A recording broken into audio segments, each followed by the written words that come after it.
महाराष्ट्राचे अध्यक्ष आदरणीय चंद्रशेखर बावनकुळे,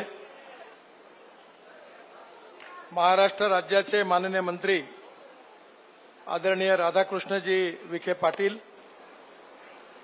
आपल्या सगळ्यांच्या आशीर्वादाने आपल्या महायुतीच्या उमेदवार आणि सहकारी डॉक्टर भारती पवार, लोकप्रिय आमदार डॉक्टर राहुल आहेर, राम शिंदेजी, गोपीचंदजी पडवळकर, शंकरराव वाघ, केदार नाना आहेर, भूषणजी कासलीवाल, आत्माराम कुंभाडे, प्रतापराव दिघावकर, बाळासाहेब माळी, मंचावर सर्वच आपल्या महायुतीचे सन्मान्य नेते मंडळी आणि उपस्थित माझ्या बांधवांनो आणि बहिणींनो, आज सर्वप्रथम ज्यावेळी मी चांदवडला आलो तर या ठिकाणी मला जयचंद कासलीवाल यांची आठवण झाली। कारण महाराष्ट्राच्या विधिमंडळात मी 18 वर्ष होतो, मंत्री होतो, विरोधी पक्षाचा नेता होतो आणि महाराष्ट्राच्या भारतीय जनता पार्टीचा अध्यक्ष होतो। या सगळ्या काळामध्ये विधानमंडळामध्ये जयचंद कासलीवाल यांचा माझा अतिशय जवळून संबंध आला। त्या काळामध्ये आमची सत्ता नव्हती, संघर्ष करण्याचा काळ होता।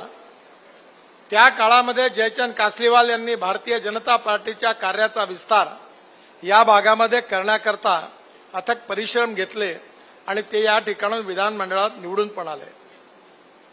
ज्याचा जन्म होतो त्याचा मृत्यू अटळ आहे, पण आपला एक सहकारी आज आपल्यामध्ये नाही याची मला खंत आहे। मी त्यांना आदरांजली वाहतो आणि माझ्या भाषणाला पुढे सुरुवात करतो।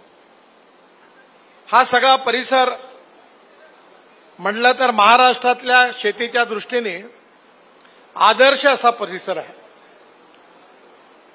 मला आठवतं की आपल्या महाराष्ट्रामध्ये कृषी क्षेत्रामध्ये अनेक संशोधन करून ज्यांनी विशेषतः उत्तम यश मिळवलं असे अनेक शेतकरी ज्या जिल्ह्यामध्ये आहे तसा हा नाशिक जिल्हा आहे।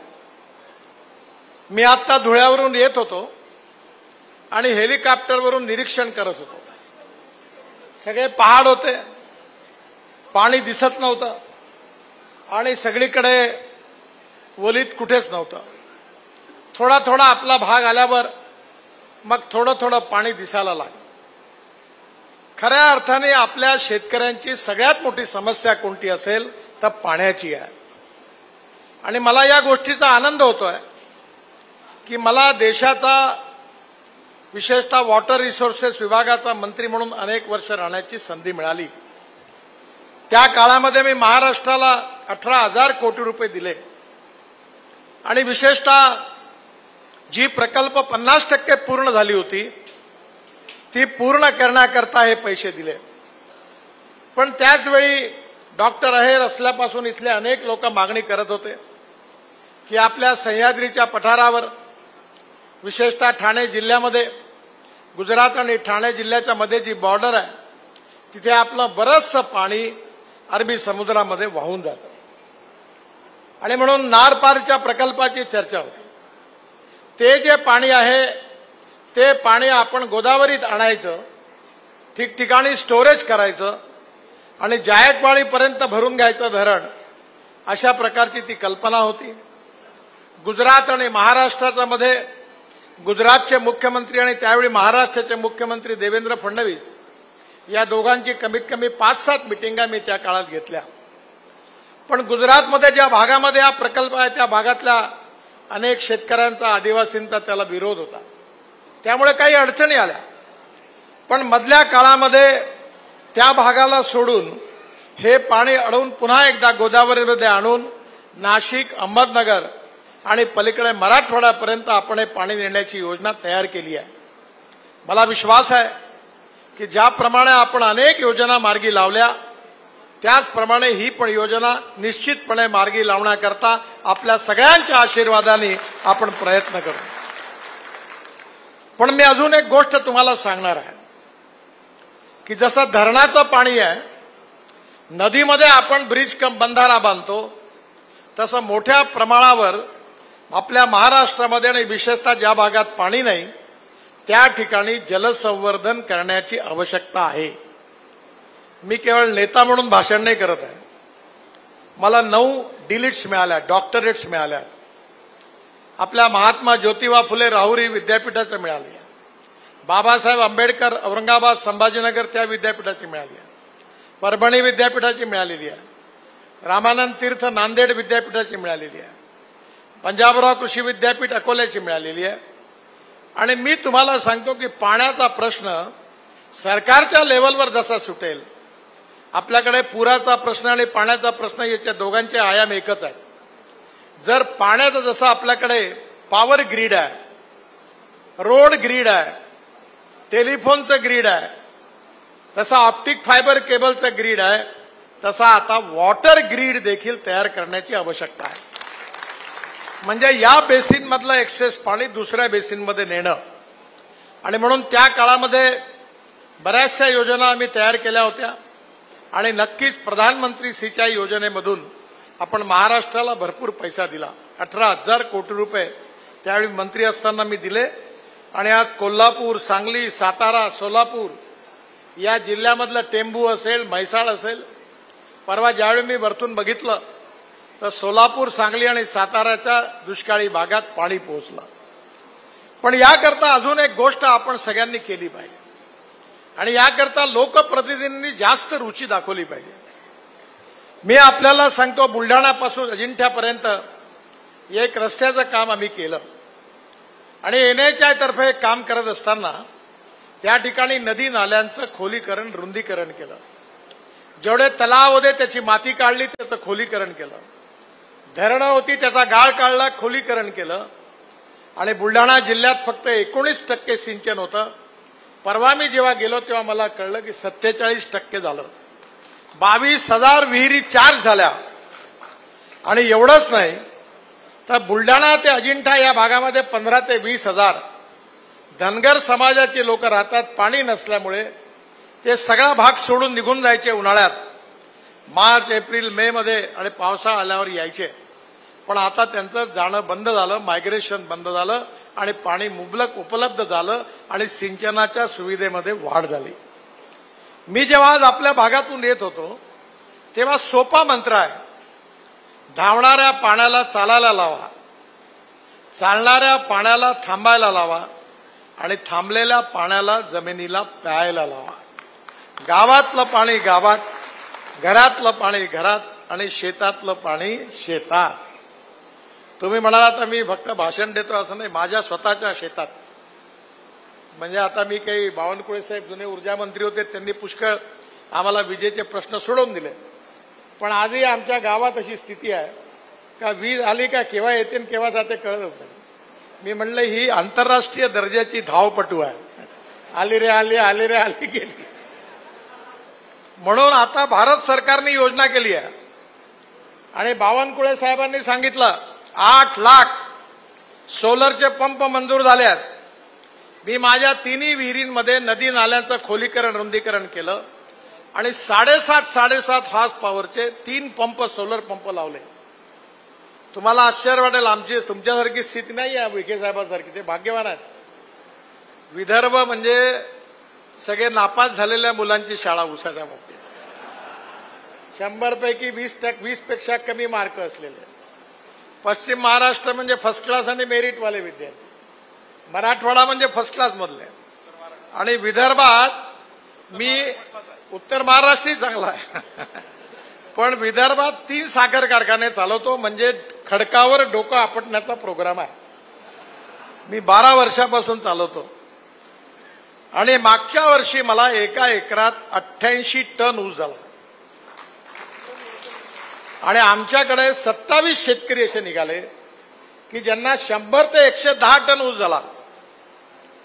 आणि ते कशामुळे झाला? कारण मोठ्या प्रमाणावर जलसंवर्धनाचं काम झालं. मग आम्ही दुसरा प्रयोग केला की सगळ्या विहिरींवर सोलर पंप लावायच्या योजनेतून पंप लावून दिले.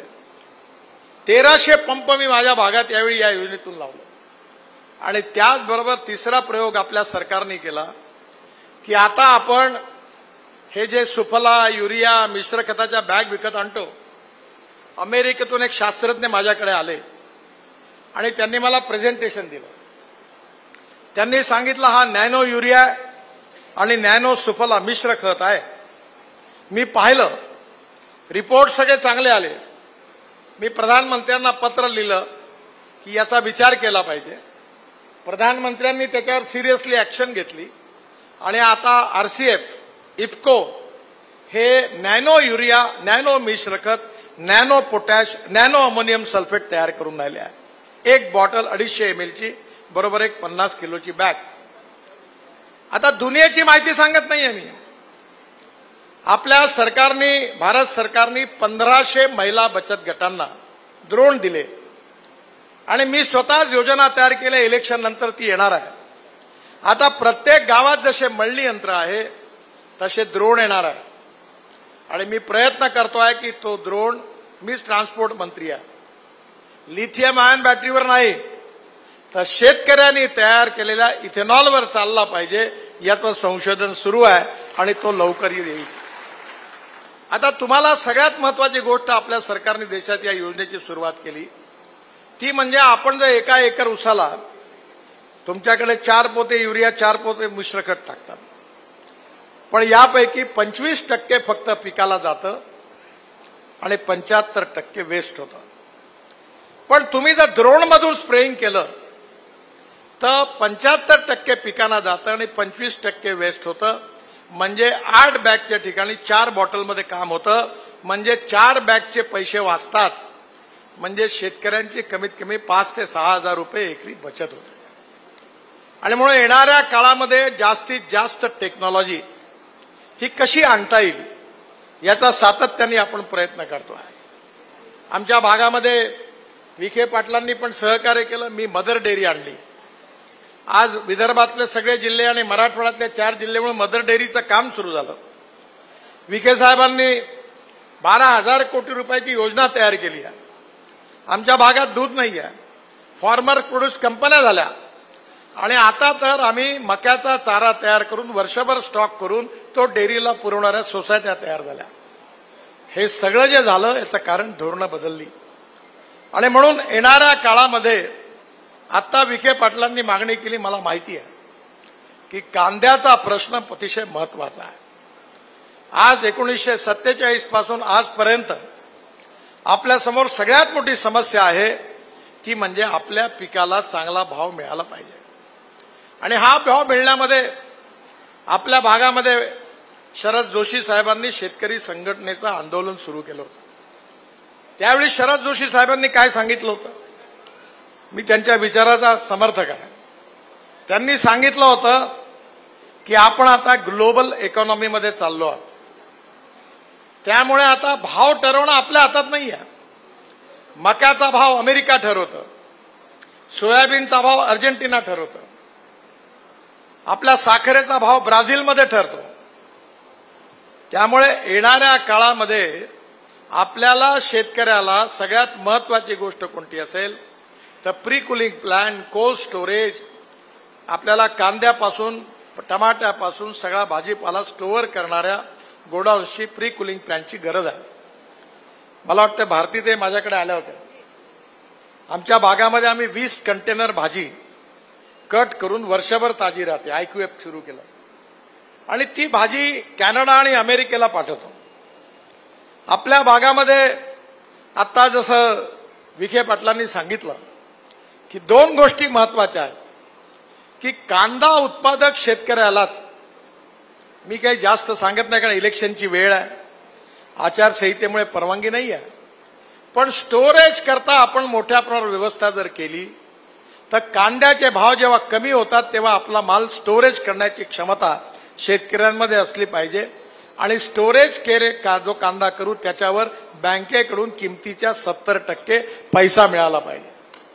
आता या 2 गोष्टीवर विचार करून त्यांनी आता सांगितलं की मदर डेअरीलाही आपल्याला इन्व्हॉल्व करता आलं पाहिजे असं त्यांनी सूचना केली आहे.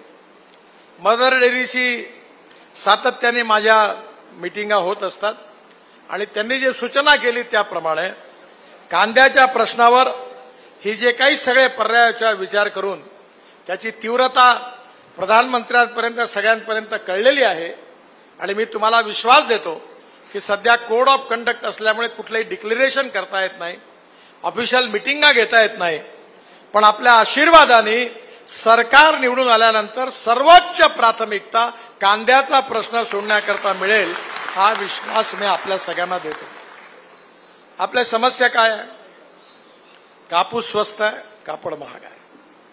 टमाटर स्वस्त आहे, ज्यूस महाग आहे. द्राक्ष स्वस्त आहे, द्राक्षापासून तयार होणारे उपपदार्थ महाग आहेत. गहू स्वस्त आहे, ब्रेड बिस्किट महाग आहे. आज आपल्या जिल्ह्यामध्ये मी सह्याद्रीमध्ये आपल्या सोसायटीला आलो होतो. त्या ठिकाणी त्यांनी सॉस आंतरराष्ट्रीय दर्जाची फॅक्टरी टाकली आहे. आणि सगळ्यात महत्वाची गोष्ट कोणती असेल तर जोपर्यंत चांगल्या नर्सऱ्या तयार होत नाही आणि जोपर्यंत चांगलं बीज तयार होत नाही तोपर्यंत शेतकऱ्याचं गरिबी दूर होऊ शकत नाही, हे पक्क लक्षात ठेवा. आज आम्ही जगातल्या कलमा इथे आणणं, त्याच्यावर संशोधन करणं आणि आपल्या भागातल्या क्लायमेटला उपयुक्त असणाऱ्या कलमा तयार करणं याच्याकरता योजना तयार केली आहे. सीडमध्ये अमेरिकेमध्ये सोयाबीनचं उत्पन्न एका एकरामध्ये 30 क्विंटल आहे, ब्राझीलमध्ये 26 क्विंटल आहे, अर्जेंटिनामध्ये 27 क्विंटल आहे आणि आमच्याकडे 5 ते 6 क्विंटल आहे. माझ्याकडे 11 क्विंटल झालं तर बक्षीस मिळालं. म्हणजे हे काही चांगलं नाही आहे. त्यामुळे येणाऱ्या काळामध्ये आपल्याकडे 1.5 लाख कोटी रुपये आपण खाद्य तेल इम्पोर्ट करण्याकरता खर्च करतो. त्यामुळे डिमांड अँड सप्लाय आणि डिमांड अँड शॉर्टेज याचा विचार करून क्रॉप पॅटर्न बदलावा लागेल. उत्पादन खर्च कमी करावा लागेल, उत्पादन वाढवावं लागेल आणि उत्पादन खर्चाच्या आधारावर प्रक्रिया करणारे उद्योग ठिकठिकाणी शेतकऱ्यांचे निघाले पाहिजे. फार्मर प्रोड्यूस कंपन्या आपण काढल्या, टेक्नॉलॉजी बदलली. आज आपण या ठिकाणी नॅनो युरिया, नॅनो मिश्रखत आणले, ड्रोन आणले आणि आता आपला शेतकरी हा केवळ अन्नदाता नाही आहे, आपला शेतकरी आता ऊर्जादाता झाला आहे. तुमच्या या गावाला किंवा या जिल्ह्याला लोकसभा मतदार क्षेत्राला जेवढी वीज लागते तेवढी वीज विखे पाटील साहेब कदाचित तयार करत असतील, तेवढी मी आमच्याकडे तयार होते.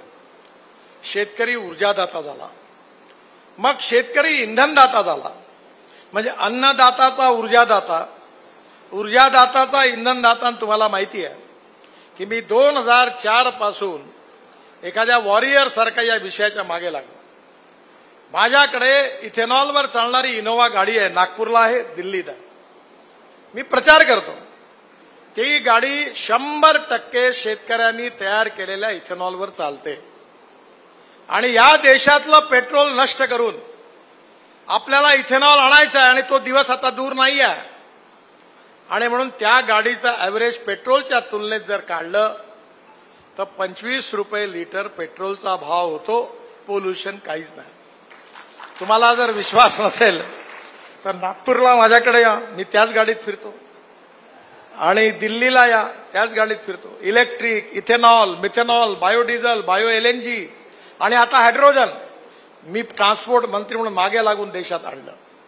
आता इलेक्ट्रिकच्या गाड्या झाल्या सगळीकडे, इलेक्ट्रिकच्या बसेस झाल्या, इलेक्ट्रिकच्या ट्रक झाल्या आणि पुढल्या वर्षी इलेक्शन झाल्यावर 6 महिन्याच्या आत इलेक्ट्रिकचा ट्रॅक्टर येणार आहे, CNG वरचा ट्रॅक्टर येणार आहे. आणि आपल्या तनसापासून, पराठ्यापासून 350 प्रकल्प सुरू झाले. मी पण सुरू केला आहे. 36 प्रकल्प पूर्ण झाले आहेत की त्यापासून CNG आणि LNG तयार करून झाले आहेत. आणि मग आपला ट्रॅक्टर त्यावर कन्वर्ट कर. मी देशातला पहिला माझा ट्रॅक्टर कन्वर्ट केला आहे. त्यामुळे 50,000 रुपये शेतकऱ्याचे वाचणार आहे. To save money is to earn money. त्यामुळे कृषी क्षेत्रामध्ये टेक्नॉलॉजीचा उपयोग करणं, ज्ञान विज्ञान तंत्रविज्ञानाचा उपयोग करणं, बीज आणि कलमा याच्या बाबतीत आंतरराष्ट्रीय स्तरावर आणि दर्जावर सुधारणा करणं आणि मग तयार झालेल्या मालापासून त्याचं उत्तम उत्पादन प्रोसेसिंग करून त्याचं एक्सपोर्ट करणं, याला भारत सरकारने प्राथमिकता दिली आहे. मला सांगताना आनंद होतो की आपला ऍग्रिकल्चर एक्सपोर्ट 3 पटीने वाढलेला आहे. आज विशेषतः मी एक 2-3 दिवसापूर्वी या विदर्भातल्या मलकापूरला आलो होतो. त्या ठिकाणी आल्यावर सभा झाली. सभा झाल्यावर एकाने मला चहा आणला होता. विचारलं तुझं नाव काय? मी वसंत खंडेलवाल आमदार त्यांचा भाचा होता. तो म्हणे मी मक्याचं ट्रेडिंग करतो. म्हटलं काय भाव मिळाला? तो म्हणे साहेब 2200 रुपये क्विंटल भाव मिळाला. कसा मिळाला? साहेब म्हणे तुम्ही इथेनॉल आणलं मक्यापासून म्हणून 2200 रुपये भाव मिळाला, नाही तर 1200-1300 रुपये भाव मिळत नव्हता. आता तुमच्याकडे मका कदाचित कमी असेल, पण बिहारमध्ये मका आहे, यूपीमध्ये मका आहे, आणि या देशात मक्यापासून इथेनॉल तयार करणारे 100 प्रोजेक्ट 25 पूर्ण झाले, काम सुरू आहे. ब्रोकन राईस पासून इथेनॉल, छळलेल्या ज्वारीपासून इथेनॉल, बांबू पासून इथेनॉल, बायोमास पासून इथेनॉल, बायो सीएनजी, आणि आता तर मी अशी योजना तयार केली आहे की पुढल्या काळामध्ये शेतकरी हायड्रोजन तयार करेल. तुमच्या इथले शेतकरी खूप हुशार आहेत, म्हणून तुम्हाला टेक्निकली समजावून सांगतो. जो कोळशापासून तयार होतो तो ब्लॅक हायड्रोजन, जो पेट्रोलियम पासून तयार होतो तो ब्राऊन हायड्रोजन, आणि जो बायोमास पासून आणि घाण पाण्यापासून तयार होतो तो ग्रीन हायड्रोजन. आता बायोटेक्नॉलॉजीचा उपयोग करून बायोमास तयार करायचा, आणि बायोमास जेव्हा बायोडायजेस्टरमध्ये जातो तेव्हा मिथेन निघतो, आणि मिथेन पासून आपण आता हायड्रोजन तयार करण्याचा दिवस दूर नाही आहे. आणि हायड्रोजन हे भविष्यातलं फ्युएल आहे. माझ्याकडे हायड्रोजनवर चालणारी गाडी आहे, मर्सिडीजपेक्षाही चांगली आहे. टोयोटोची गाडी आहे, त्या गाडीचं नाव आहे मिराई. मिराई हा जपानी वर्ड आहे.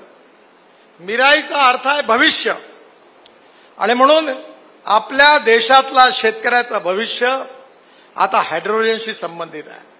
मेन रोडवर शेतकरी हायड्रोजन तयार करेल, एक फिलिंग स्टेशन बाहेर बांधेल मेन रोडवर, इंडियन ऑइल, भारत पेट्रोलियमचे पंप राहणार नाही, आपल्या ट्रक बसेस सगळ्या हायड्रोजन भरेल, फॅक्टरीमध्ये हायड्रोजन जाईल कोळशाच्या आणि ऑइलच्या ऐवजी, आणि आपला शेतकरी समृद्ध संपन्न होईल. आता तुम्ही कोणी नेते आले की स्वप्न दाखवतात. मी तुम्हाला एक गोष्ट सांगतो, मी स्वप्न दाखवणारा नेता नाही आहे. मी 10 वर्षात मंत्री म्हणून जे बोललो ते सगळं झालंय. मी जे बोलतो ते करतो, जे करतो तेच बोलतो. स्वप्न दाखवणारे नेते लोकांना आवडतात, पण दाखवलेले स्वप्न पूर्ण नाही केले तर त्या नेत्यांची जनता धुलाई केल्याशिवाय राहत नाही. आणि दाखवलेले स्वप्न जे पूर्ण करतात त्यांच्यावर फक्त जनता विश्वास ठेवते. मी सगळं स्वतः करून बघतो. माझ्याकडे रिसर्च आहे सगळ्या गोष्टीचा, मला त्याची आवड पण आहे, आणि माझ्यावर विश्वास ठेवा की या देशातल्या गाव गरीब मजदूर शेतकऱ्याचं कल्याण झालं पाहिजे. आज ही गरिबी, भूकमरी, बेरोजगारी आहे, त्याचं कारण काय आहे की 60 वर्ष आपण ज्यांना संधी दिली त्या काँग्रेस पार्टीच्या चुकीच्या धोरणामुळे आज ही परिस्थिती निर्माण झाली आहे. हा देश बदलू शकतो. तुम्ही 10 वर्षात आम्ही जेवढी कामं केली तेवढी काँग्रेसवाल्यांनी 60 वर्षात नाही केली. आता मी रस्त्याबद्दल काही बोलणार नाही, का तुम्हीच बघता. मी 10, 12, 15 हजार कोटी रुपयाची कामं तुमच्याकडे केली आहे हायवेची. मला सांगा, मी मंत्री बनण्याच्या आधी किती कामं झाली हो? ही का झाली? याचं श्रेय मला आहे? नाही. भारतीताईला आहे? नाही. अय्यर साहेबालाही नाही आहे, बावनकुळे साहेबांना नाही, विखे पाटलांना नाही. याचं श्रेय कोणाला असेल तर माझ्या समोर बसलेल्या जनतेला.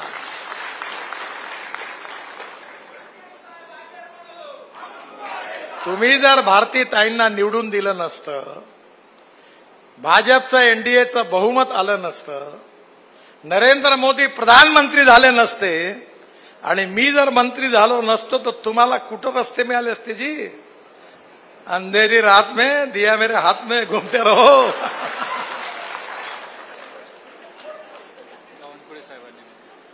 आणि म्हणून मी तुम्हाला एकच गोष्ट सांगतो की असा माकडाच्या हातात कोलीत देणं बरोबर नाही. तुम्ही सुज्ञा, तुम्हाला माहित आहे कोण काय आहे. तेव्हा तुमचं मत हे तुमचं भविष्य ठरवणार आहे. आणि मी हे स्वप्न बघणाऱ्यापैकी आहे की स्मार्ट शहर नाही, स्मार्ट विलेज झालं पाहिजे. मी सुरू केली, कामाला सुरुवात केली आहे. 5 लाख रुपयामध्ये 500 स्क्वेअर फूटचं घर, सिमेंट कॉन्क्रीटचे रस्ते, उत्तम बगीचा, गाय म्हशी ठेवायची व्यवस्था आणि खेळाचं मैदान, आयुष्यभर वीज फुकट, पाणी फुकट अशी योजना करून स्मार्ट विलेज आता तयार करतोय. माझा विश्वास आहे तुमच्यापैकी अनेक लोक इस्रायलमध्ये गेले असतील. इस्रायलमध्ये शेतकरी आपल्या शेतात घर बांधलं. मी पण माझ्या शेतात बांधलं. काल मी 2 दिवस माझ्या शेतावरच होतो. आणि मी तुम्हाला सांगतो की दिल्ली, मुंबई, कलकत्ता, चेन्नई, बेंगलोर, पुणे, मुंबई या सगळ्या ठिकाणी झोपडपट्ट्यात राहणारे लोक कुठले आहेत? हे आपल्याच आजूबाजूच्या गावातले. हे खुशीने गेले आहे का? कोणी आपलं गाव खुशीने सोडलं आहे का? मजबुरीतून सोडलं. गावात जायला रस्ता नाही, गावात प्यायला शुद्ध स्वच्छ पाणी नाही, मुलांकरता चांगली शाळा नाही, मुलांकरता शिक्षणाची सोय नाही. शाळेची बिल्डिंग असेल तर शिक्षक नाही, शिक्षक असेल तर बिल्डिंग नाही, दोन्ही असेल तर विद्यार्थी नाही, तिन्ही असेल तर शिक्षण नाही. दवाखान्याची हालत अशी होती की डॉक्टर असेल तर नर्स नाही, नर्स असेल तर डॉक्टर नाही, दोन्ही असेल तर दवाई नाही, तिन्ही असेल तर कोण मरायला जाईल. मी डेअरी सुरू केली होती माझ्या गावात. 10 म्हशी होत्या, 15 गाई होत्या. आणि माझी कहाणी सांगतोय, दुसऱ्याची नाही. माझी गाय म्हैस गरम झाली तेव्हा डॉक्टर गायब राहे, डॉक्टर गावात राहे तर गाय म्हैस थंडी राहे. शेवटी पुरे डेअरी विकली, बाजार पूर्ण अशी स्थिती आली. आपल्याला गावं समृद्ध संपन्न करायची आहेत. ग्रामीण भागातल्या शेतकऱ्याला हाताला काम मिळवून द्यायचं आहे. 16 लाख कोटी रुपयाचं इम्पोर्ट आयात आहे पेट्रोल डिझेलचं. आणि हे आयात जर संपली आणि आपल्या इंधनावर, इथेनॉलवर, हायड्रोजनवर, बायो सीएनजीवर या देशातल्या बसेस, ट्रक, गाड्या, स्कूटर चालायला लागल्या आणि हे 16 लाख कोटी रुपये देशाच्या बाहेर जायच्या ऐवजी 10 लाख कोटी रुपये देशाच्या शेतकऱ्यांच्या खिशात गेले तर किती समृद्धता, संपन्नता येईल याचा तुम्ही विचार करा. आसाममध्ये नुमालीगडला मी स्वतः इनिशिएटिव्ह केला. बांबू पासून आम्ही इथेनॉल तयार करणं सुरू झालं. आपल्या तिथली कंपनी बांगलादेशला पेट्रोल एक्सपोर्ट करतं पाईपलाईनने. मी त्यांना म्हणलं यात बांबू पासून 20% इथेनॉल टाका. बांगलादेशच्या प्रधानमंत्री मला भेटल्या. त्यांना मी म्हटलं तुम्ही हे इथेनॉल मिश्रित पेट्रोल घ्या, तुमचं पेट्रोलही स्वस्त होईल आणि पोल्युशन पण कमी होईल. आज आपल्या देशामध्ये पानिपतला एक प्लांट आपण सुरू केला आहे. हे जे परली आहे ना, राईस स्ट्रॉ ज्याला आम्ही तनस म्हणतो, ते जाळल्यामुळे दिल्लीमध्ये प्रदूषण होतं. आपण पानिपतला इंडियन ऑइलनी मोठा कारखाना टाकला आहे की या परलीपासून 1 lakh litre ethanol, 1 lakh litre, 150 ton डांबर, बिटुमिन आणि 76,000 टन, 76,000 टन हवाई इंधन, बायो एव्हिएशन फ्युएल. तुम्हाला विश्वास नाही बसणार. मी स्वतः इनिशिएटिव्ह घेऊन स्पाइस जेटचं विमान डेहराडून वरून दिल्लीला आणलं. 100% शेतकऱ्यांनी तयार केलेल्या बायो इंधनावर. टाटाने आपलं एअर एशियाचं विमान शेतकऱ्यांनी तयार केलेल्या इंधनावर चाचणी पूर्ण केली. तो दिवस आता दूर नाही आहे की आपण हवाई इंधन पण तयार करू. कारण गहू, तांदूळ, ज्वारी, मका, ऊस किती लावला तरी आपल्या हातात जेवढा पाहिजे तेवढा पैसा येत नाही. हा देश समृद्ध झाला पाहिजे, संपन्न झाला पाहिजे, शक्तिशाली झाला पाहिजे. गाव, गरीब, मजदूर, शेतकऱ्याचं कल्याण झालं पाहिजे. या भागामध्ये समृद्धता आणि संपन्नता आली पाहिजे. भारत विश्वगुरु झाला पाहिजे आणि जगातली 3री महान आर्थिक शक्ती झाला पाहिजे. हे आपलं स्वप्न आहे. केवळ राजकारणामध्ये मंत्री, आमदार, खासदार बनण्याकरता आम्ही आलो नाही. आम्हाला हा समाज बदलवायचा आहे आणि हा समाज जर बदलवायचा असेल तर आम्हाला ग्रामीण भागाचा विकास केला पाहिजे.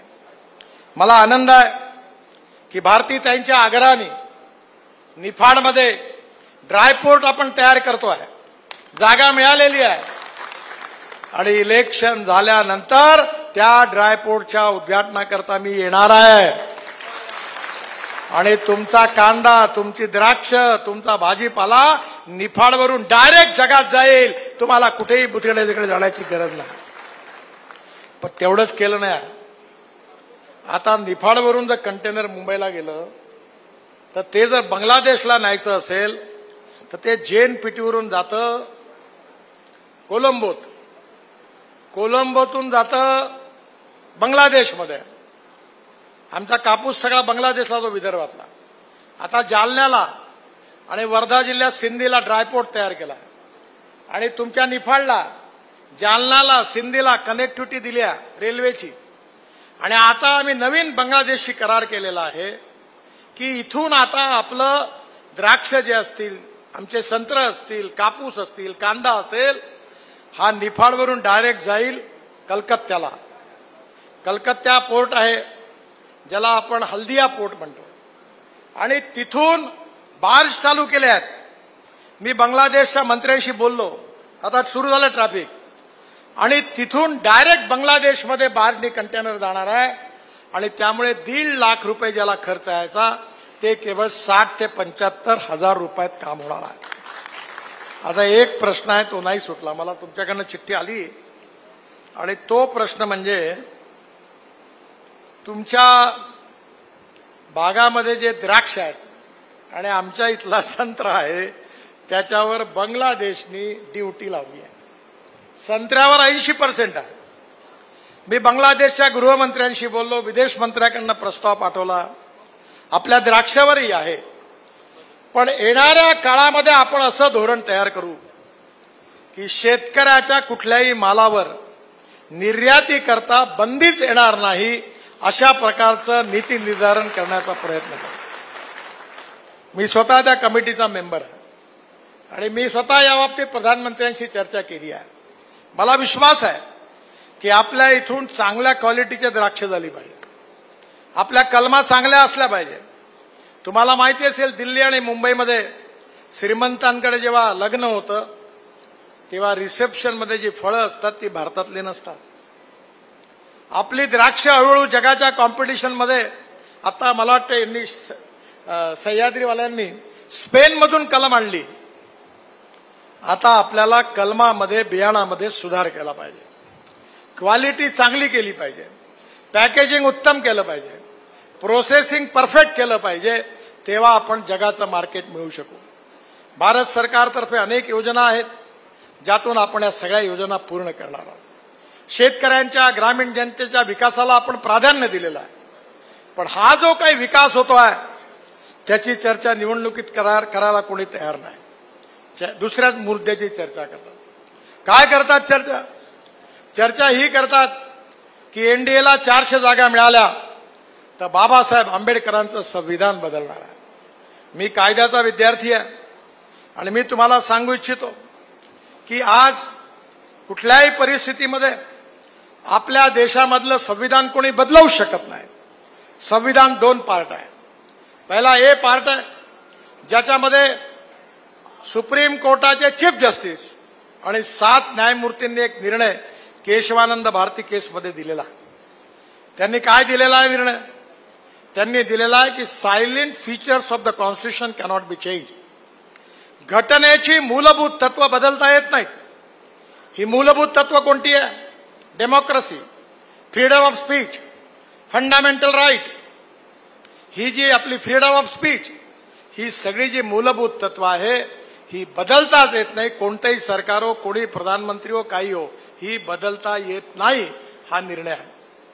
जो पार्ट 2 आहे, पार्ट बी, इमर्जन्सीच्या काळात इंदिरा गांधींनी बाबासाहेबांच्या संविधानाची पूर्ण मोडतोड करून टाकली.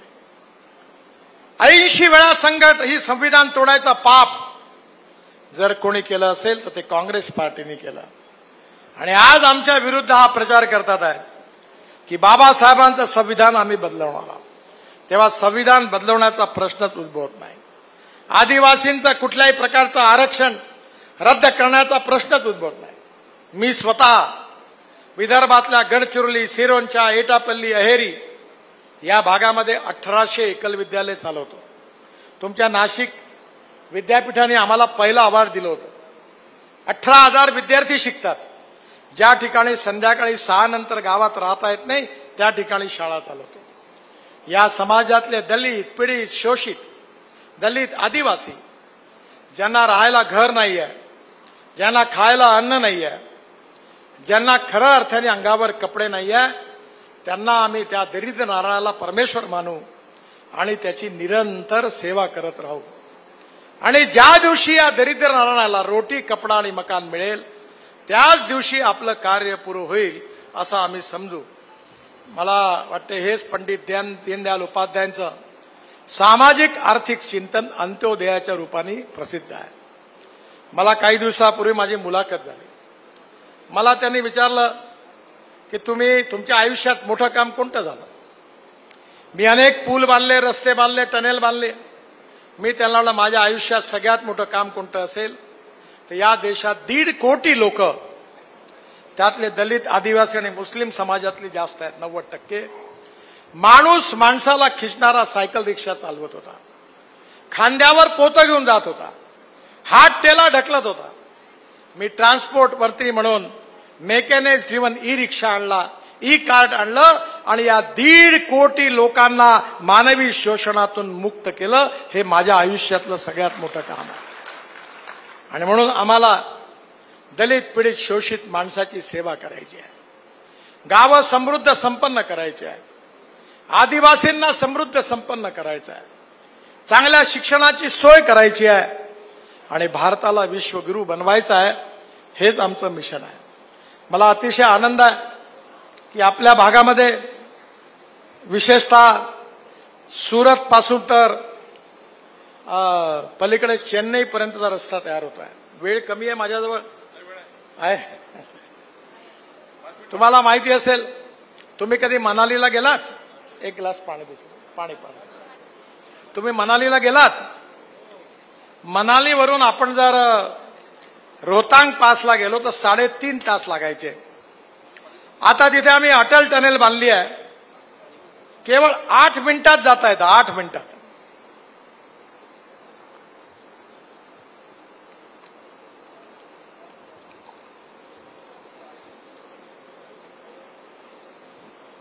मिनिटामध्ये जातो.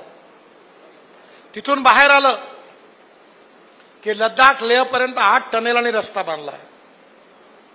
तिथून बाहेर आलं की झोजिला टनेल आहे कारगिलच्या खाली, आशियातली सगळ्यात मोठी 11.6 किलोमीटरची. ती 80% पूर्ण झाली. पुढे आलं की झेडमोर टनेल. तिथून श्रीनगर ते जम्मू 18 टनेल बांधले आहेत. रस्ता झाला तयार. कटराच्या आधी दिल्ली कटरा एक्सप्रेस हायवे, तिथून दिल्ली कटरापासून अमृतसरच्या द्वारा आहे. आणि दिल्लीला आल्यानंतर दिल्ली मुंबई हायवे, सुरत, आणि सुरत वरून निघालं की नवीन रस्ता तयार होतोय. तो तुमचं भविष्य बदलल्याशिवाय राहणार नाही.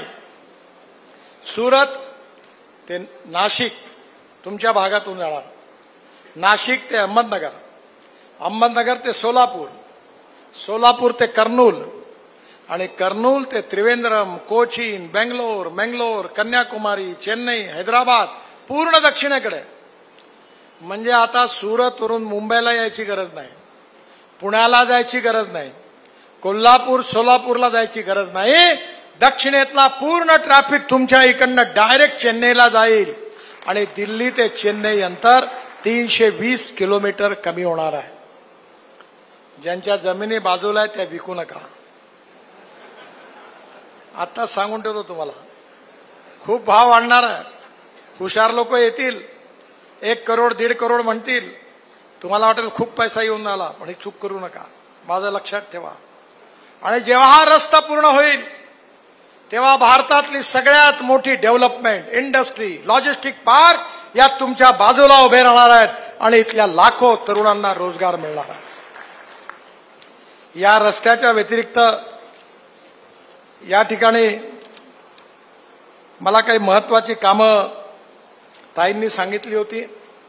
त्यामध्ये धुळे ते पिंपळगाव इथे एक ब्लॅक स्पॉट होता, उमराणे तिथे service road, footpath, street light मी मंजूर केलेल्या.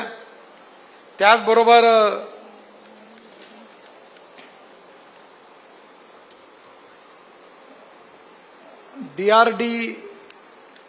DRDO जंक्शन जवळके दिंडोरी येथे उड्डाणपूल आणि भुयारी मार्गाचं बांधकाम करणं तोही मंजूर केलेला आहे. विमानतळाचा जो रस्ता आहे 10 मैलचा कायम गजबजलेली चौफुली आहे, त्या ठिकाणी मी फ्लायओव्हर आणि सर्व्हिस रोड मंजूर केलेला आहे. लवकरच काम सुरू होईल. चांदवड येथे 2 राष्ट्रीय महामार्ग जुळत असल्याने कायम गर्दी आणि अपघात घडत असतात.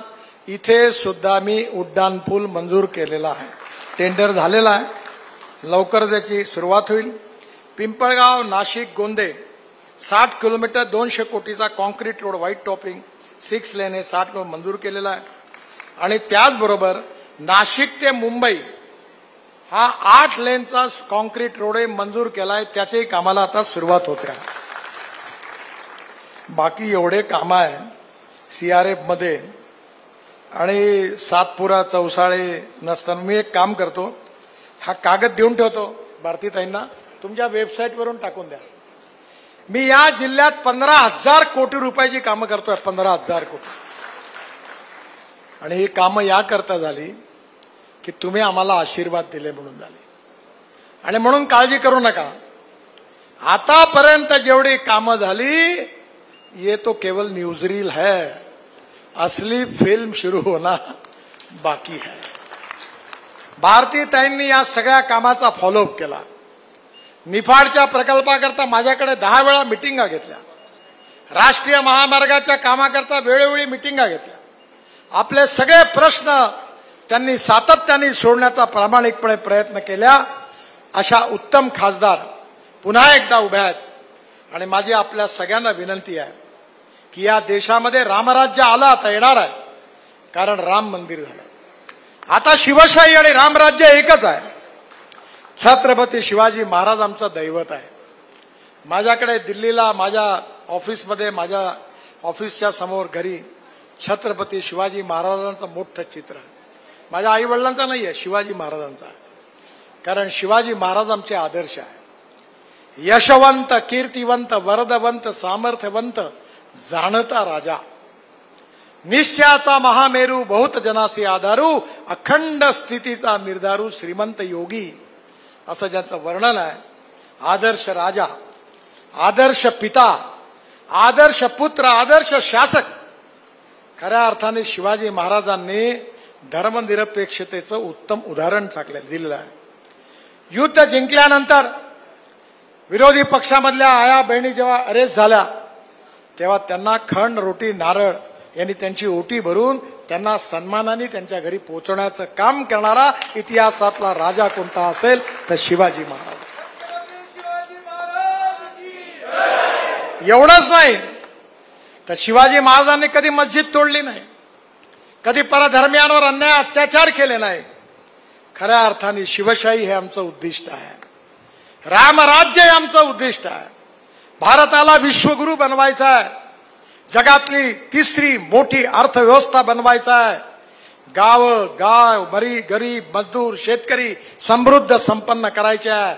या देशाला पूर्ण विश्वगुरू बनवून जगातली ताकद बनवायची आहे, हे आमचं स्वप्न आहे.